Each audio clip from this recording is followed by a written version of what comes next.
All right, let's get right into it. Today, we are breaking down a story of pure strategy, of incredible deception, and a journey that is, by all accounts, completely impossible. But this isn't just a simple trip, you know? It's a high-stakes chess match playing out across a massive, brutal desert where every single move could be your last. And really, this is the big question, isn't it? I mean, think about it. You're trying to lead your entire people to safety, but the enemy you're facing is this ancient evil, a master of illusion who can literally turn your own eyes and ears against you. So how do you win a game when you can't even trust what you're seeing? So, let's set the board. On one side, you've got a clan whose very survival hangs on making this one journey. And on the other side, an ancient power that has ruled this land for centuries, and they're not just treating this as a battle. Oh no, they're taking this whole thing personally. On paper, the goal sounds simple enough, right?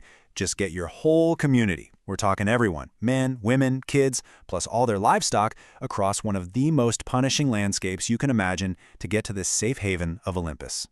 Easy. Except the stakes could not possibly be higher. And what's standing in their way? Well, just the entire army of the Weaver of Calamity, led by the one and only Lord Zanfar. And this guy is not just some brute. He's ancient, he's brilliant, and he's been patiently waiting. His forces are spread out across the entire coast, cutting off any and all ways out. And this quote right here, this tells you everything you need to know about Zanfar's mindset. He casually mentions he's been tracking his enemies for, wait for it, 800 years. He doesn't see their struggle as some heroic quest. To him, it's just a predictable, pathetic little pattern he is destined to crush. The arrogance is just off the charts. He is absolutely sure he's already won. Okay, so when you're facing an enemy that powerful, an enemy that's dug in everywhere, just walking across the sand is basically a death sentence. So the clan needs a brilliant, totally unconventional first move just to have a prayer. And what they come up with, it's nothing short of genius. So how do you find a path that no one knows exists? Well, one of our heroes, Concordia, she has this incredible connection to the Earth. She literally syncs up with the planet's vibrations, its resonance frequency, and uses it like a kind of natural sonar to map out what's under the sand. This lets her find these hidden underground rivers filled with phoenix tears, a substance their enemies hate. And just like that, they have a secret underground map to safety. But here's the catch. There's always a catch, isn't there?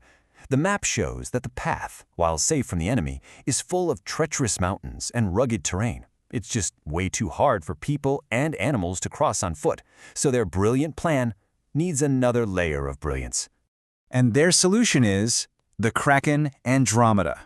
It's a massive, flying, mobile fortress that's disguised to look exactly like a cloud. I mean, look at this. It's got two jobs. Offensively, it's got camouflage, recon drones, and its own defense system.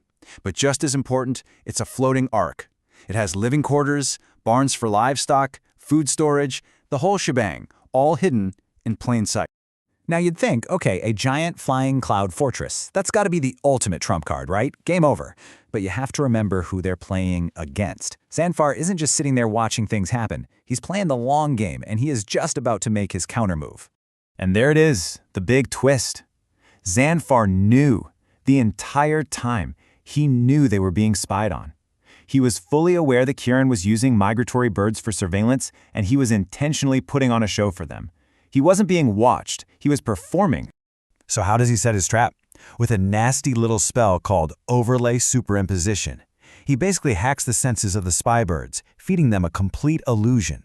So the birds and our heroes watching through them see this calm, totally unguarded landscape. But the reality? Zanfar's moved all his forces, and they're lying in wait at the desert oases he knows the clan has to stop at. It's a perfect trap.